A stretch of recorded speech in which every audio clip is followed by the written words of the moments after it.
అయితే ప్రకటించేసుకున్నారు తమది స్వతంత్ర దేశం అని చెప్పి. అదే సందర్భంలో భారత్ సహకారాన్ని కోరుతున్నారు. మరొక వైపున పాకిస్తాన్ మీద తాజాగా 7 దాడులు చేశాం పాకిస్తాన్ సైన్యం మీద అని ప్రకటించారు. ఎట్టి పరిస్థితుల్లో ఈ దఫా తమ ప్రాణాలు పోయినా సరే బెలూచిస్తాన్ వదులుకోబోమని ప్రకటిస్తున్నారు. ఇందులో ఎంతటి పరిస్థితులైనా ఎదుర్కోవడానికి మేము సిద్ధంగా ఉన్నాం అన్నటువంటి విషయాన్ని తేల్చి చెప్తున్నారు. రాబోయేటటువంటి రోజుల్లో బెలూచిస్తాన్ సంబంధించినటువంటి కాన్సెప్ట్ని వదిలిపెట్టబోము, బెలూచిస్తాన్ ప్రత్యేక దేశంగా ఉండి తీరాల్సింది, మా దేశాన్ని లాక్కున్నటువంటి పాకిస్తాన్కి బుద్ధి చెప్పాము అన్నటువంటి విషయాన్ని చెప్తూ ఉన్నారు.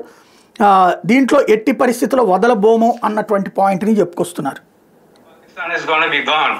For that we need a host country to have the spine and to support us and to do the further our cause in the United Nations for the peaceful solution, as our other friend has suggested that there should be a embassy in India and India should accept Balochistan as an independent country.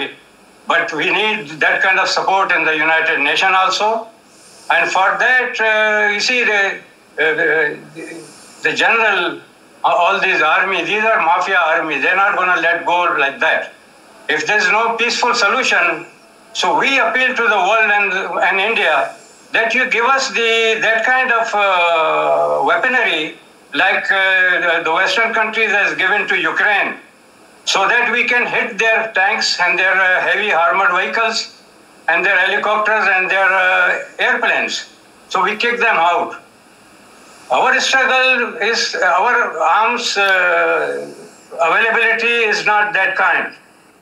1839లో Baloch మీదన British వాళ్ళ ఆధిపత్యం వస్తే అది కాస్త ఆ తర్వాత కాలంలో దేశం విడిపోయిన తర్వాత పాకిస్తాన్లో జాయిన్ అయ్యింది. పాకిస్తాన్ లాక్కుంది వాళ్ళు భారత్లో కలవడానికి వస్తే కూడా. అక్కడ గ్యాస్ ఉంది, మినరల్స్ ఉన్నాయి, అలాగే పోర్ట్లు ఉన్నాయి, స్టేడియాలు ఉన్నాయి, అద్భుతమైనటువంటి కాన్సెప్ట్ ఉంది అక్కడ.